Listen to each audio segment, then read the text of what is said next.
రోజు మధ్యాహ్నం భోజనం చేసిన తర్వాత కాళ్ళు కడుక్కోండి ఖచ్చితంగా.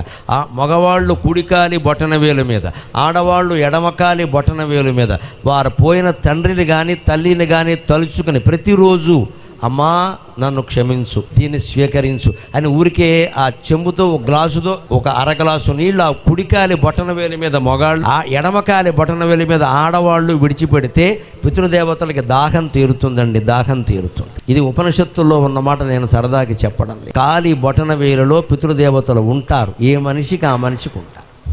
అక్కడ నీళ్లు పోయగానే వాళ్ళు శాంతిస్తారు. దీనికి ఏమైనా ఖర్చు అవుతుందా? అన్నందిన కాళ్ళు కడుక్కోవడం భారతీయ సంప్రదాయమే కదా. ఇదివరకు కింద కూర్చునేవారు, రక్త ప్రసారం ఆగిపోతుంది అందుకని కడుక్కునేవారు. ఇప్పుడు ఆ ఇబ్బంది లేదు, కానీ కడుక్కోవడం మంచిది. అప్పుడు కాస్త నీళ్ళు అలా వదిలిపెట్టేసి నాన్న నన్ను క్షమించు, అమ్మా నన్ను క్షమించు అని ఒక్క మాట అంటే పితృదేవతలు సంతోషించి మనల్ని తరతరాలు ఆశీర్వదిస్తారు. అలా పితృకార్యాలు మానకూడదు.